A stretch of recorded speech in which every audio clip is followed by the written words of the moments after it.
Hebreus 11, parte 2. Estudo da palavra, Deus e nós. Pela fé, Jacó, à beira da morte, abençoou cada um dos seus filhos, cada um dos filhos de José, e adorou a Deus, apoiado na extremidade de seu bordão. Ou seja, você vê que eram homens, né, que levavam essa questão da fé tão a sério que eles criam que o fato deles abençoarem, né, eles estavam passando aquele legado para os próximos, para aqueles seus descendentes. Isso é fé. Isso é fé. Pela fé, José, no fim da vida, fez menção ao êxodo dos israelitas do Egito e deu instruções acerca dos seus próprios ossos. Veja, isso aqui é um homem que tem comunhão com Deus, ainda que não fosse pai, mas tinha comunhão com Deus. Por quê? Porque ele deu instruções acerca dos seus ossos, ou seja, ele sabia que era algo que ia acontecer depois que ele tivesse morrido. Não era algo para aqueles dias, era algo que ia acontecer no futuro, quando ele já estivesse morto. E bem morto, né? Porque só os ossos.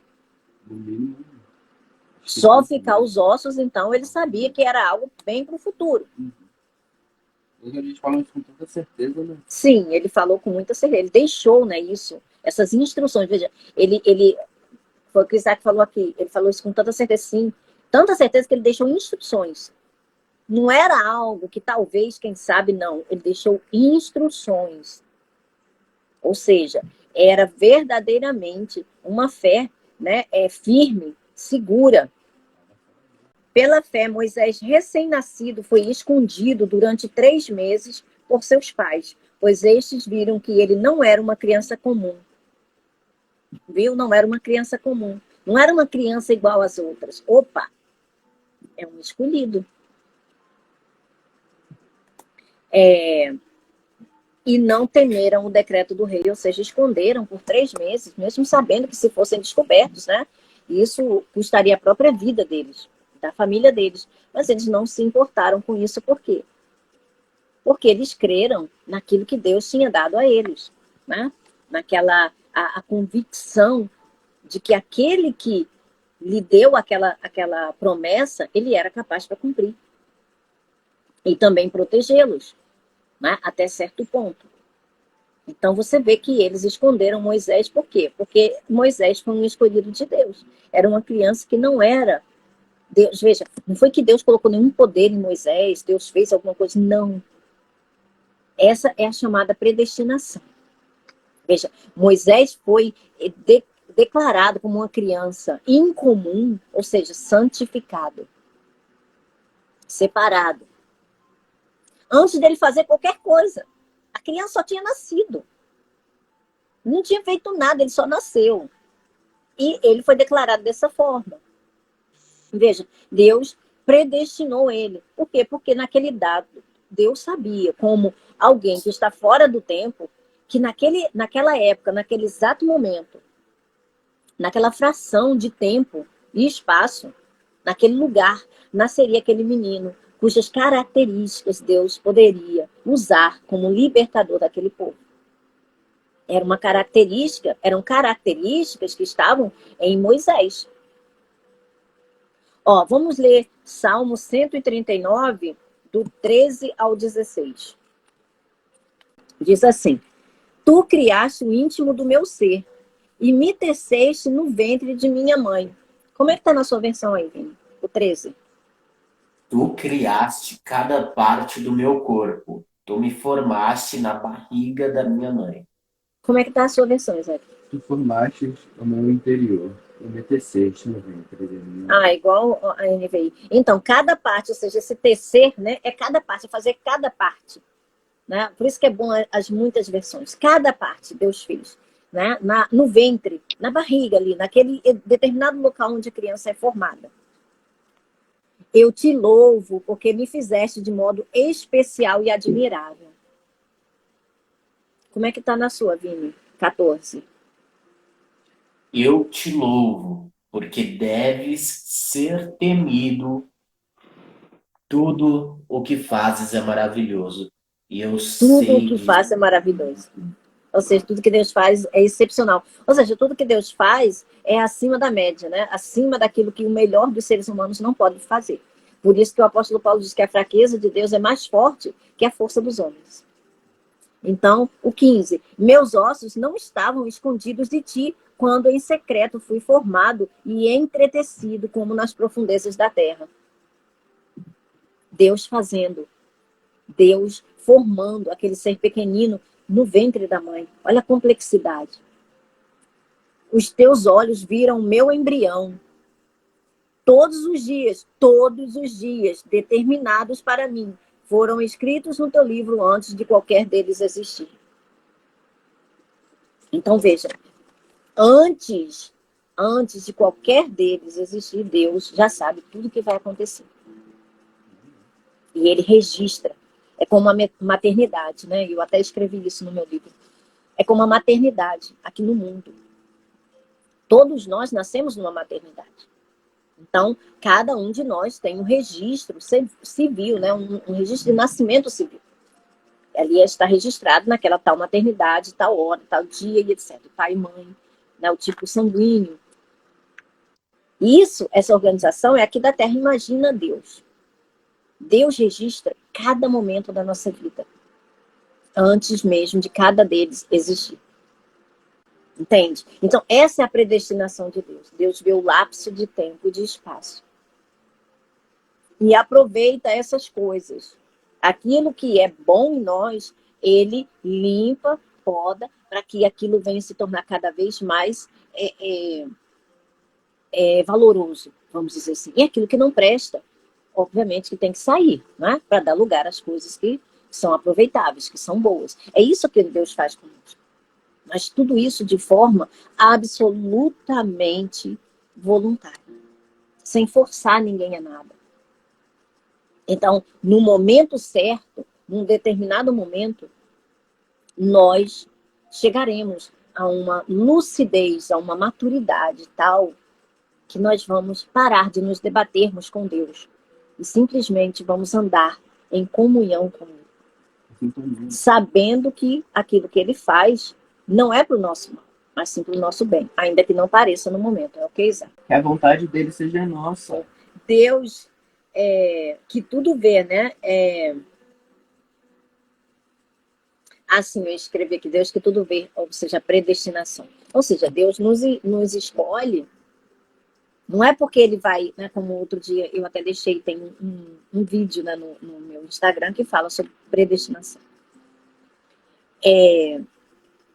Deus, ele não escolhe as pessoas, tá? Umas para irem para o inferno e outras para irem para o céu. Não é isso. Ele sabe que cada pessoa vai fazer ao longo de suas vidas. E aí, ele sabe quem vai ser, né? Quem deve ser, vamos dizer assim, instruído e escolhido, e aqueles que não devem.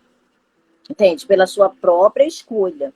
São as escolhas, né? Desde o início, né? Desde o Éden, né? A escolha foi como se diz, o que Deus fez foi o quê? Foi deixar que o homem escolhesse, né? Entre as árvores. Estavam ali todas as árvores, não existia nenhum cerco, não existia nenhum espinho, não existia cerca elétrica, não existia nada, né, que tivesse ali protegendo aquela árvore do conhecimento do bem e do mal. Apenas a restrição que Deus falou acerca, né, das consequências. Então, Deus faz isso. Tá? Então, quando Ele nos escolhe, Ele sabe. Então, por mais que pareça aos nossos olhos que a gente não tem capacidade nenhuma, mas a capacidade não vem de nós, a capacidade vem dele. A única coisa que cabe a gente é confiar em Deus. É por isso que Ele usa a fé. Nada mais é necessário em nós, a não ser a fé. O que é necessário em nós é a fé. Porque certamente muitas pessoas vão dizer, mas se não precisa fazer jejum, se não precisa observar dias, se não precisa passar por batismo, se não precisa fazer isso aqui, vai fazer o quê? Então tudo é muito fácil para vocês da graça. Tudo para vocês é muito fácil. Vai fazer o quê? Como se fosse fácil crer. Crer não é fácil. Principalmente em circunstâncias contrárias. principalmente no mundo de trevas e de engano que nós estamos vivendo, onde tudo parece que é, mas não é. E aí cabe a nós, né, andarmos na fé, na palavra, que é a verdade, porque a única coisa nesse mundo que é verdadeira mesmo é a palavra de Deus. O resto, tudo é mutável, tudo muda, tudo tem uma interferência, tudo tem sabe, uma misturinha com alguma outra coisa. Por isso que Jesus, ele nos instrui a andarmos pela verdade, e aí o Espírito Santo pode nos guiar. Porque essa sim é algo puro, é algo que verdadeiramente vem de Deus, e ele guarda, ele vela pela palavra dele. Entende? Porque é de Deus, não é dos homens, é a palavra de Deus. Então é dele, então ele vela por aquilo que é dele. Entende? Porque ele é fiel à sua palavra, ele é fiel a si mesmo. Porque ele é o verdadeiro fundamento daquilo que é justo e verdadeiro. Em nenhum outro lugar a gente encontra essa segurança. Então, pela fé, Moisés, já adulto, recusou-se a ser chamado filho da filha de Faraó, preferindo ser maltratado com o povo de Deus a desfrutar os prazeres do pecado durante algum tempo. Olha aí, porque olha as características desse homem. Um homem que foi instruído, né, recebeu educação ali do palácio de Faraó. E ele, quando adquiriu a maturidade, o que ele escolheu? Ele preferiu ser maltratado com o povo de Deus do que viver uma vida de pecado. Entende? Então, algo em você chamou muita atenção de Deus. Algo em você é muito precioso para Deus. Se você conhecer mais a Deus do que a si próprio, você vai conhecer verdadeiramente quem você é. Você vai começar a ver o que você tem, o que Deus viu em você, que nem mesmo você sabia. Só quem conhece o homem é o Espírito que nele está. É o Espírito que está em nós, é o Espírito da parte de Deus. Veja, a alma, ela não se conhece tão bem quanto ela acha. Porque a alma foi uma centelha do Espírito de Deus. Algo que, no tempo determinado, ela precisaria da sua âncora segura. Para que ela verdadeiramente fosse perfeita, plena, sem necessidade de nada externo. Dentro mesmo, nada fora, dentro. Deus preparou, planejou que fosse assim. Para que fosse tudo certo, tudo perfeito. Então, a alma, ela, na própria palavra, ela nos induz a algo que precisa ser guiado, mentoreado, ou seja, guiado. Para isso é algo que está mais profundo. E ainda que ela não saiba, as almas dos homens naturais, elas são guiadas pelo espírito do mundo. Entende? Por isso que essas coisas foram mostradas para Abraão e esses homens aqui da fé, os patriarcas, como diz aqui, eles viram de longe, mas creram que Deus tinha preparado para eles uma cidade. Eles creram, ainda que não tivessem recebido. Então, por amor de Cristo, olha só, olha que coisa interessante, preferindo ser maltratado com o povo de Deus a desfrutar os prazeres do pecado durante algum tempo, por amor de Cristo, considerou sua desonra uma riqueza maior do que os tesouros do Egito. Ou seja, Cristo foi revelado para Moisés. E ele deixou isso em figuras. Ele deixou isso, ele disse, né, depois de mim será levantado um profeta maior do que eu. Então, por amor a esse Cristo, a esse ungido, ou ungido, Cristo é ungido. Tá? Cristo significa ungido, Messias. É ungido. Por amor a esse ungido, ele simplesmente preferiu sofrer desonra, humanamente falando. Ou seja, ele estava se confiando nele? Não. Ele estava se confiando em Deus. Ele estava pondo a confiança dele em Deus. Ainda que ele não fosse perfeito. Ainda que ele tivesse as fraquezas dele, as debilidades dele. Mas a confiança dele estava em alguém que não era desse mundo, que não pertencia a essa criação. Então, por amor de Cristo, considerou sua desonra uma riqueza maior do que os tesouros do Egito, porque contemplava a sua recompensa. Eu contemplava a sua recompensa. Aquilo que o apóstolo Paulo diz. A coroa que nós herdaremos quando nós terminarmos essa corrida da fé aqui, essa vida. Se nós andarmos pelas obras, né, conhecermos as obras que Deus preparou para que cada filho ande, nós poderemos receber o que chamam de galardão, que a Bíblia chama de galardão, recompensa. Essa é a recompensa que Deus dá para aqueles que vivem aqui nesse mundo como se não pertencesse a Ele, ansiando pelas coisas do porvir, pelas coisas celestiais e eternas, recebendo as instruções dele e vivendo por ele e através dele, para que quando aquele tempo que vai durar para sempre vier, essa recompensa seja dada. Mas nós só teremos essa recompensa se nós aqui nesse mundo nos permitirmos conhecermos esse que detém todas as coisas, que é o nosso Deus e que agora é nosso Pai, porque foi Ele que nos gerou através de Cristo Jesus. Todos esses homens, eles tiveram o Espírito sobre eles, mas não o Espírito dentro. Eles receberam a promessa que um dia eles seriam plenos, mas não receberam o cumprimento delas nos seus tempos de vida. Isso ficou para o futuro. Ou seja, eles criam que ainda que eles morressem, um dia eles ressuscitariam. Lembra que Abraão creu que Deus faria isso com Isaac? Pensando nisso, não só naquele tempo, mas após a morte. Algo após a morte. Algo que aconteceria ainda que não soubesse como. Eles não se preocupavam em ficar questionando como. Eles confiavam. Porque Deus faz todas as coisas de forma perfeita. E ninguém precisa ensinar a Deus, nem dar toque para Deus, nem dar uma mãozinha para Deus.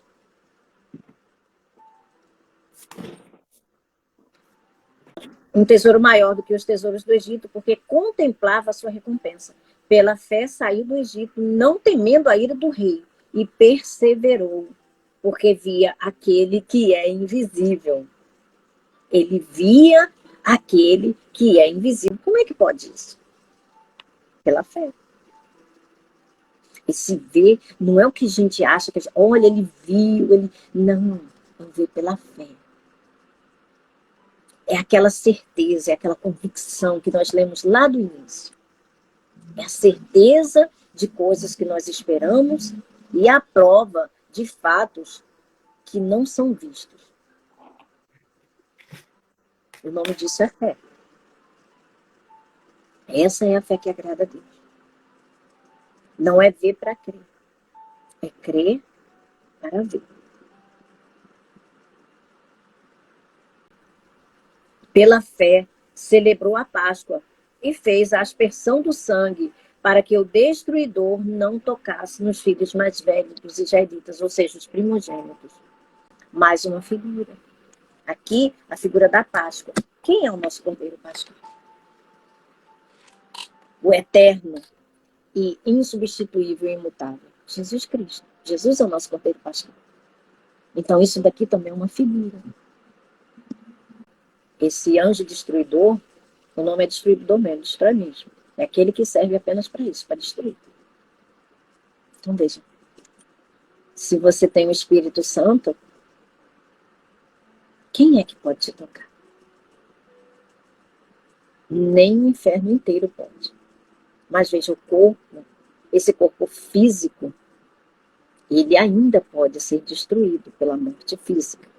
Então, se nós não andarmos alinhados com o Espírito, conhecendo a Deus e nos conhecendo em Deus, porque nós estamos ocultos em Cristo, então Satanás pode destruir esse corpo físico por causa de uma distração nossa. Porque não estamos firmados na fé, mas vivendo de forma antiga, como se nós não tivéssemos nascido de novo. Veja, a justiça de Deus foi cumprida em Cristo Jesus e por isso nós nascemos de novo. Se não tivesse sido cumprido, nós não participaríamos disso. O que esses homens participaram, que era uma figura. Era uma figura. Jesus isso aqui foi passageiro. Mas Jesus é eterno. Então ele é o nosso Cordeiro Pascal, sem prazo de validade. Então, pela fé, o povo atravessou o Mar Vermelho como em terra seca. Mas quando os egípcios tentaram fazê-lo, morreram afogados. Por quê? Porque eles não criam, os egípcios não criam num único Deus, eles criam vários deuses. Deuses que não eram deuses. E aí, nessa hora, esses deuses não socorreram. Estavam ocupados comendo, fazendo Provavelmente. Provavelmente. Então, eles não podiam se molhar. Tinham pavor de água. E outra coisa, isso daqui serve, tá? Para que a gente não faça... Veja, a fé é algo individual, como eu disse no início. E chegou aqui ao momento que eu preciso explicar isso para vocês. Veja, se nós lermos lá no capítulo... Êxodo 14. Então, se nós lermos lá, a gente vai ver que eles disseram, não, se eles passaram, a gente pode também. Mesmo porque cavalo é um animal que eles aguentam profundidades, tá? Então, eles eram treinados, eram homens treinados para combate sério. Aquilo não era brincadeira. Aquilo não era brincadeira. Aqueles homens eram treinados como verdadeiras máquinas de matar. Então, eles não estavam brincando ali. Então, eles disseram, bem, se eles conseguiram, a gente pode também. Só que não. Então, veja, a fé é individual. Então, por isso que nós dissemos desde o início. Não é a nossa fé que deve ser colocada num pedestal. A nossa fé ela pode ser pequena, mas se ela estiver conectada a Cristo, que é o autor da nossa fé, então essa fé vai produzir os efeitos, não importa o tamanho dela. Vai produzir os efeitos necessários, porque quem faz acontecer é quem está do outro lado. É Deus, é Cristo. Mas isso é individual. Então, você não pode querer fazer alguma coisa porque você está na igreja, existe aquela tal campanha para você fazer, porque fulano fez e deu certo. Não faça isso. A fé é individual. Se você não recebeu aquela revelação, fique quieto. Como diz as Escrituras, é melhor não votar do que fazer voto de tolo. Porque muitas vezes eu participei disso. Eu fiz coisas desse nível. Vivi durante muitos anos fazendo votos de tolo. Achando que eu estava agradando a Deus e não estava agradando a ninguém. Apenas destruindo a minha vida e a minha fé. E acabou que eu fiquei num lugar que eu não tinha mais nem chão para me apoiar. Se verdadeiramente não fosse a bondade de Deus, eu nem estaria aqui agora. Então eu posso dizer isso para vocês. Não sejamos como os egípcios. Não queiramos imitar a fé de outros. Veja, quando as Escrituras dizem aqui para imitar a fé que eles tiveram, é para nós crermos em Deus, para prover aquilo que as Escrituras diz de acordo com cada um. Então, veja, se você não tem uma fé como Abraão, não vá tentar ser Abraão. Porque você vai se dar mal. Se você não tem fé para fazer determinadas coisas, não faça. Agora, se a palavra fala com você e você, sabe, aquilo queima dentro de você, você vê nitidamente a palavra falando com você, no teu espírito, aquilo é evidenciado para você, algo pessoal, entre você e Deus. Aquilo ganha estrutura dentro de você. Aquilo ganha corpo dentro de você. Aquilo passa a fazer parte de você. Então você deve fazer. Porque Deus falou com você. Deus falou, faça. Deus disse para você, vá. Porque eu sou contigo. Assim como ele foi para Abraão, como ele foi com Enoque, como foi com todos esses homens que nós estamos lendo aqui. Então, se você não tem fé para determinadas coisas, não fique triste, não. Todos nós temos fé diferente, para determinadas coisas diferentes. E a nossa fé, ela vai se tornando cada vez mais forte conforme nós vamos colocando a nossa confiança em Deus. Quanto mais a gente conhece as palavras de Deus, essas palavras vão dando estrutura para a nossa fé, dão raiz para a nossa fé, é o alimento do nosso espírito. É o alimento do nosso espírito. Então não vá atrás da fé de ninguém. Fique com a sua própria fé. Porque Deus nunca chamou muitos, nem aqueles que são máximos e isso e aquilo. Deus pega aquilo que é pequeno e transforma em algo muito grande, para mostrar que o poder é dele. A gente não deve imitar a fé de pessoas que estão numa mesma congregação que a gente está. Ainda que o apelo seja grande, ainda que exista todo estrondo e etc e tal. Se Deus não falar com você, fique quieto. Garanto a você que Deus está te preservando de algo. Vai chegar o seu momento, vai chegar a sua vez. Deus não tarda e ele não falha. Ele não se atrapalha. A gente não precisa querer colocar a nossa mão de forma precipitada. A fé não é algo precipitado. A fé é algo estabelecido, firmemente estabelecido, em algo eterno, que é a palavra de Deus. Passaram os céus e terra, mas as minhas palavras não passaram, disse o Senhor. Então, a gente não precisa se preocupar com as coisas da fé. Porque se existe alguém que não envelhece e que não mente, não engana, é Deus. E certamente ele sabe cada uma das nossas necessidades. Antes mesmo da palavra chegar à nossa boca, ele já sabe o que a gente vai dizer. Mas tudo está baseado na confiança. Tem coisas que é para mim, tem coisas que são para o Vini, tem coisas que é para a Flavinha, tem coisas que é para outras pessoas. Tudo tem seu tempo e a sua hora. Há um tempo e um lugar para cada coisa debaixo desse firmamento. Foi assim que Deus estabeleceu as coisas. Então, não vamos ser precipitados, nem arrogantes, nem orgulhosos e nem tolos, como foram os egípcios. Ah, porque eles fizeram, a gente vai fazer também. Não.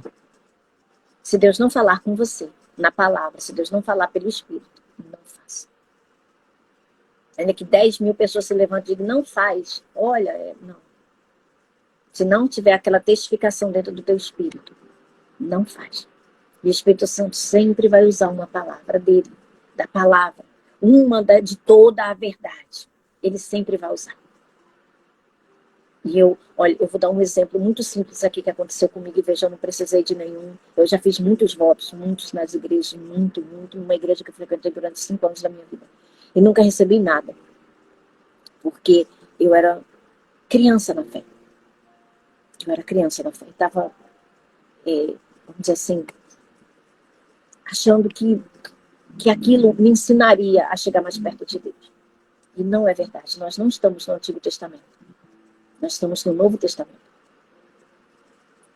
E um dia Deus me deu um outro carro que eu tinha. Eu tinha seguro. E vivia acontecendo uma série de coisas com ele. E sempre para pagar a franquia. E aí usar o seguro. E era aquela coisa. Então, quando eu troquei de carro, o outro carro que eu tinha, eu comprei com um ex-namorado meu. Ele me ajudou a comprar. Depois a gente terminou. E aí você já sabe quando termina, né? Como é que fica aquele negócio. Mas aí, o carro que eu tenho agora, eu comprei sozinha com a ajuda de Deus. Foi o Senhor que me deu. E aí, quando eu comprei, a primeira coisa que a gente sabe quando vai comprar um carro é o quê? Seguro, né? Aquele vendedor já fica logo te empurrando uma seguradora. Eu falei, não, calma. A gente compra e depois é que a gente pega o carro. Não é assim, né? A gente não sai de lá com o carro. A gente compra, paga por ele e ele só entrega pra gente, né, alguns dias depois, né? Então, nesses dias eu pedi a direção do Senhor. Pedi que o Senhor falasse comigo, mas na palavra. Ele me desse uma palavra. Qual seguradora eu poderia trabalhar? O que eu deveria fazer? E simplesmente Saiu. As letras das escrituras parece que elas subiam para mim assim. Quando o mais valente guarda a sua casa, não guarda só você, mas tudo quanto tem. Então eu entendi, não vou fazer seguro. Dessa vez eu não vou fazer seguro. Porque o Senhor está dizendo que Ele não só guarda a mim, mas tudo que eu tenho. Então não era para eu gastar dinheiro com seguro. Veja, isso foi algo que Ele me deu. Foi algo que verdadeiramente as Escrituras falaram comigo. E o Espírito deu testemunho. E eu senti paz. E verdadeiramente, o meu carro, graças a Deus, nunca precisei de um seguro. Ao contrário do outro, que eu tinha e precisava, mas precisava mesmo. Então, veja, isso é uma coisa chamada intimidade. Nós temos que ter intimidade com o nosso pai, porque ele é nosso pai. Ora, qual filho que não tem intimidade com o seu próprio pai? Entende? Ele deixou as escrituras para que nós andássemos por ela. Ele nos deu o seu espírito para nos guiar pelas escrituras. Jesus disse, a tua palavra é verdade. Então, o Espírito Santo vai nos guiar pela palavra dele. E não falha. Não falha. Se ele diz, ele garante a palavra dele. Entende? Então, é assim que a gente deve andar. Então, tá, a gente está falando aqui sobre fé. Então, continuando. Tá? Então, pela fé, todo o povo de Israel atravessou o Mar Vermelho como em terra seca. Mas quando os egípcios tentaram fazer, morreram afogados. Pela fé caíram os muros de Jericó depois de serem rodeados durante 7 dias. Você vê como as coisas de Deus sempre têm um propósito, sempre tem uma forma para cada momento, cada povo, cada época, cada propósito, cada motivação. Não são fórmulas. Não são fórmulas, não são coisas engessadas que a gente precisa. Por exemplo, aqui no muro de Jericó, até hoje eu vejo lugares que fazem campanhas disso, usando isso daqui. Isso daqui foi algo do passado. Foi algo do passado. Eram pessoas que não tinham o Espírito Santo. Eles eram guiados pela inspiração do Todo-Poderoso. Como Josué. Ele recebeu parte daquilo que estava em Moisés, da autoridade, da unção que estava em Moisés, para executar o chamado dele na antiga aliança. Não é para a gente ficar voltando a essas coisas. Os tempos, ali era algo que verdadeiramente eles até lutavam entre si. Homens contra os homens. E justiça do homem contra a justiça do homem, atos de homem contra atos de homens. Hoje não. Hoje o que as escrituras dizem? A nossa luta não é contra o ser humano, mas contra potestades, contra principados. Por quê? Porque a verdade ainda não tinha vindo. A verdade é Cristo. Lembra que Cristo disse ao seu caminho? A verdade e a vida. Então, isso é uma exploração da fé. Isso daqui é como se Deus ainda estivesse ali, no Monte Sinai.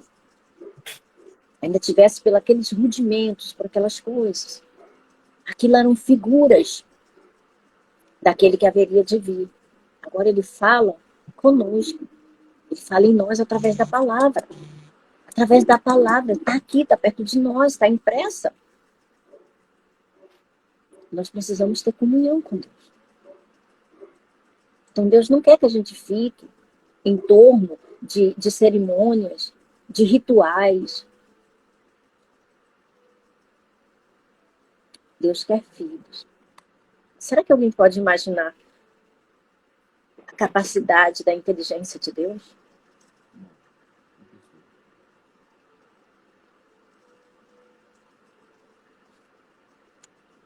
Será que a gente faz ideia do que significa Jesus Cristo? como filho de Deus, como um espírito eterno? Será que a gente tem ideia da mente de Cristo? Não, né? 1 Coríntios 2, vamos ler aqui a partir do 12. Nós, porém, não recebemos o Espírito do mundo, mas o Espírito procedente de Deus, para que entendamos as coisas que Deus nos tem dado gratuitamente. Ele nos tem dado gratuitamente. Ora, mas eu não vejo essas coisas, eu não pego, eu não recebo. Porque está faltando comunhão. Está faltando comunhão. Está faltando confiança em Deus. Está faltando a gente lidar com Deus como verdadeiramente Ele é. Espírito. Ele não nos deu um espírito como o espírito do mundo, é o espírito procedente dele, para que a gente possa receber as coisas que ele nos dá gratuitamente. Delas também falamos, não com palavras ensinadas pela sabedoria humana. Pelo contrário, a sabedoria humana chama de loucura. Mas com palavras ensinadas pelo Espírito. E interpretando verdades espirituais para os que são espirituais. Aí aqui, realidades com realidades espirituais. Ou seja, realidades espirituais para os que são espirituais. Quem são espirituais? Não somos nós que nascemos de Deus? Que nascemos de Cristo? Essas realidades estão disponíveis para nós. Nós não podemos ser tratados como apenas meros seres humanos. Deus não nos trata assim. Existem coisas que precisam ser reveladas para nós e que o Espírito Santo está, assim, apto a fazer isso. Então, mas com palavras ensinadas pelo Espírito, interpretando verdades espirituais para os que são espirituais.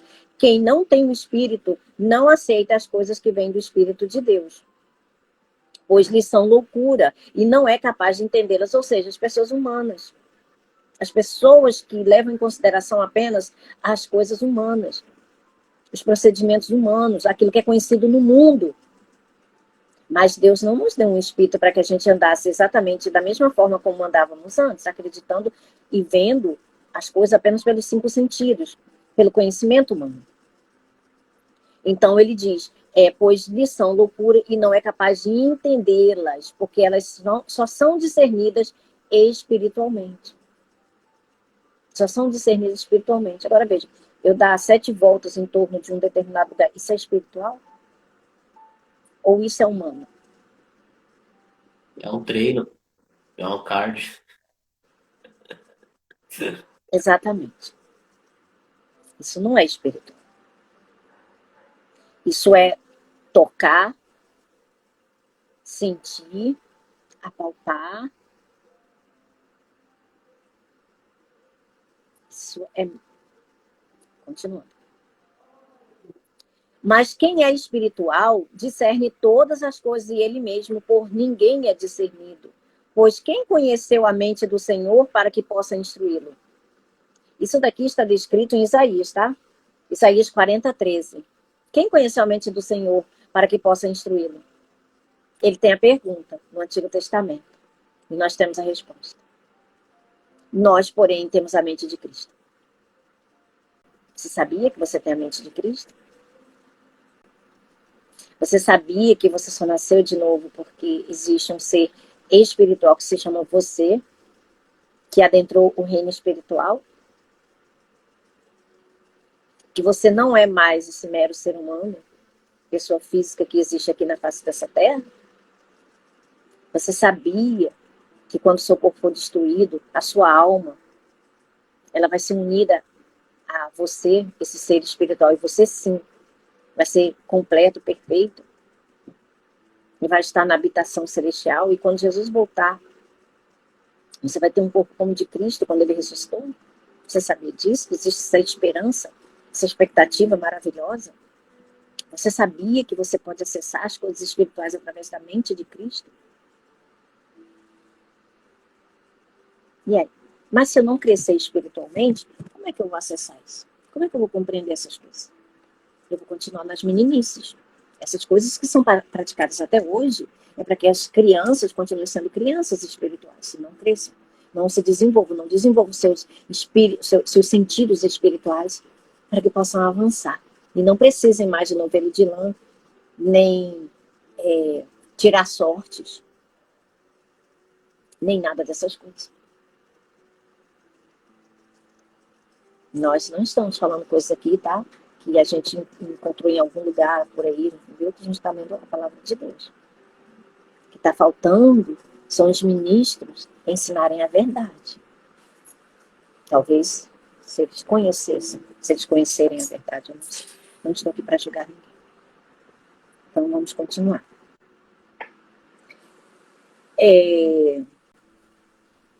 Então, pela fé, a prostituta Raabe, veja, uma prostituta, então não é por conduta.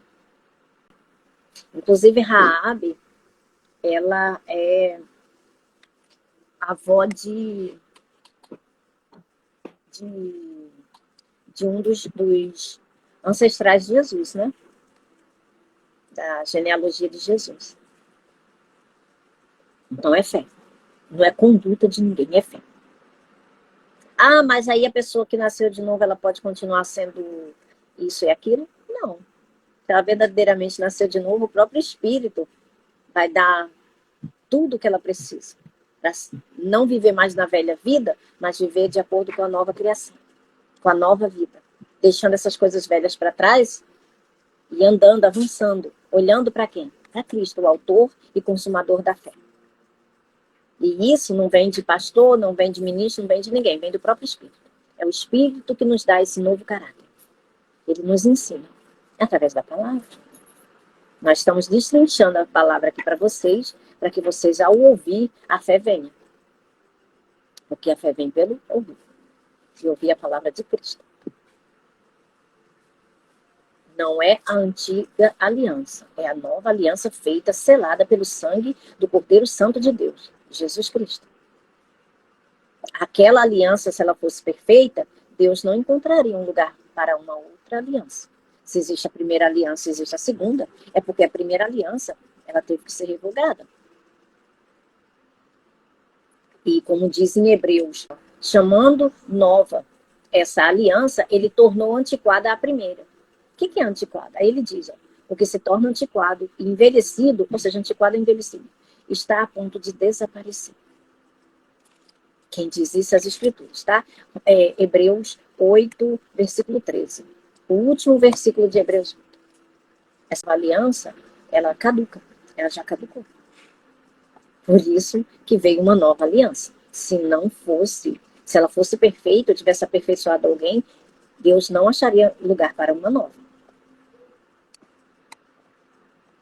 Pela fé, a prostituta Raabe, por ter acolhido os espiões, não foi morta com os que haviam sido desobedientes. Aí você vai dizer, aí, tá vendo? Eles foram desobedientes. Aí tem uma notinha de rodapé aqui no grego. Vamos ver? Incrédulos. Então, veja, desobedientes na nova aliança são pessoas incrédulas. Elas não creem certo e por isso vivem errado. Que mais direi? Não tenho. Então, veja, pela fé, a prostituta Raabe, por ter acolhido os espiões, ou seja, ela creu no que aqueles dois espias falaram para ela creu, simplesmente ela creu, poderia não ter crido. Mas ela creu, ela confiou. E ela fez um trato com eles. Ela acolheu os espiões, não foi morta com os que haviam sido desobedientes. Aí no grego, esses desobedientes são incrédulos, porque eles não creram quando foram avisados. Entende? Na nova aliança, a desobediência é chamada de incredulidade. Você vê que não é por obras, não é por recusar fazer algo. O que é a desobediência? Você recusa fazer alguma coisa, não é? Você faz algo contrário. É sempre fazer ou deixar de fazer. A desobediência é essa. Mas na nova aliança, a desobediência é chamada de incredulidade. Sabe por quê? Porque Deus te provê aquilo que você não tem pela graça. Quando você recebe de bom grado, você usa aquilo que você precisava, Deus te galardoa. Esse é o nosso Pai Celestial. Enquanto a lei exige do homem caído, a graça supre para o homem caído. E Deus é o que Ele é. Ele é bom. A essência dele é o amor.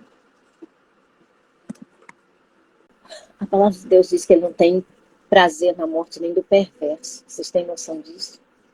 Ele está dizendo que Ele não tem prazer nem em lançar Satanás lá no lago de fogo e enxofre. O perverso é Satanás. Ele não tem prazer nisso. Mas Ele vai ter que fazer. Você vê a bondade de Deus. Deus é muito bom. Deus é muito. Então, o que mais direi? Não tenho tempo para falar de Gideão, Baraque, Sansão, Jefté, Davi. Davi. Samuel e os profetas, os quais, pela fé, conquistaram reinos, praticaram a justiça, a verdadeira justiça. Alcançaram o cumprimento de promessas, fecharam a boca de leões, apagaram o poder do fogo e escaparam do fio da espada. Da fraqueza tiraram força. Eu acho que esse aqui é Sansão, hein? Da fraqueza tiraram força. Tornaram-se poderosos na batalha e puseram em fuga exércitos estrangeiros.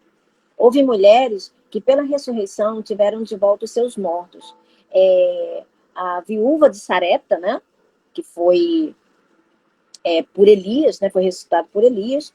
E aquela mulher de Sunem, que foi ressuscitada por Eliseu.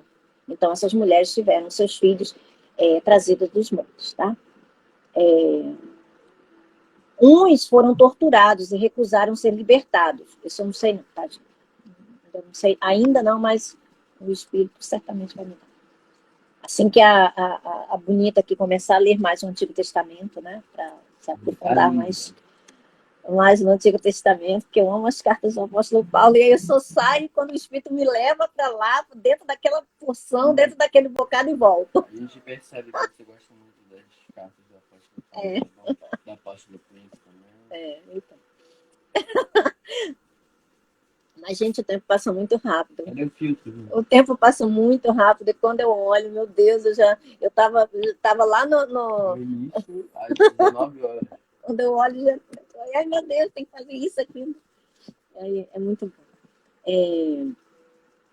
Enfim, né, foram torturados e recusaram ser libertados para poderem alcançar uma ressurreição superior. E para poderem alcançar uma ressurreição superior. Ou seja, eles estavam visando não algo físico, algo espiritual. Porque Deus é espírito. Veja, isso não era divulgado no Antigo Testamento, porque Jesus ainda não tinha vindo. Era o melhor vinho, né, que foi servido depois. Né? Deus deixou o melhor para depois. Outros enfrentaram zombarias e açoites, outros ainda foram acorrentados e colocados na prisão, apedrejados, cerrados ao meio, meu Deus, postos à prova, mortos ao fio da espada, andaram errantes, vestidos de pele de ovelhas e de cabras. Opa, esse daí é Elias. Esse eu sei, esse é Elias. E João Batista. Aí, ó, João Batista é o Elias, é por isso, viu, Vini? Aí, uma demonstração externa, física. Ele andava como Elias. Exatamente. Viu? Verdadeiramente, né? Olha aí, ó. Andaram errantes, vestidos de pele de ovelhas e de cabras, necessitados, afligidos e maltratados. O mundo não era digno deles. O mundo não era digno deles. O mundo não era digno deles. O mundo físico, o mundo terreno, esse mundo caído. Ai, gente, se vocês... Olha, eu vou pedir ao Senhor para Ele me levar ali por Apocalipse, gente, porque, sério, Vini, o Senhor está me dando as figuras daquelas coisas ali. Está me clareando as figuras. Como figos assim caindo. Ó. É espírito, tá? É espírito. Vagaram pelos desertos e montes, pelas cavernas e grutas. Elias. Até o Isaac sabe Elias. Ó. Todos esses receberam um bom testemunho por meio da fé. Viu? Eles receberam um bom testemunho por meio da fé. No entanto, nenhum deles, veja, nenhum deles, nem Abraão, nenhum deles, recebeu o que havia sido prometido. Por quê? Deus havia planejado algo melhor para nós, para que conosco fossem eles aperfeiçoados. Viu? Então, ou seja, completos no tempo de Cristo. Cristo é que a gente diz, né? A figura da cruz, a convergência entre os céus e a terra. Ele uniu naquele ponto ali crucial, sabe? Naquele ponto de contato. Se encontrou uma coisa, uma dimensão com a outra. E ele cumpriu a lei. E cumpriu todas as exigências em nosso favor. Entende? Por isso Cristo veio no tempo certo, no momento certo. E essa elucidação, essa revelação plena, completa desses mistérios foi dada ao apóstolo Paulo. Foi o apóstolo Paulo que recebeu o esclarecimento. Entende? Então, é por isso que nos foi deixado esse legado para os não-judeus, ou nós, né, os gentios, que agora não somos mais gentios, nós agora somos filhos de Deus, fazemos parte do corpo de Cristo e somos a igreja, a noiva de Cristo. Yes. Então, dos dois, ele fez um. E é isso, galerinha.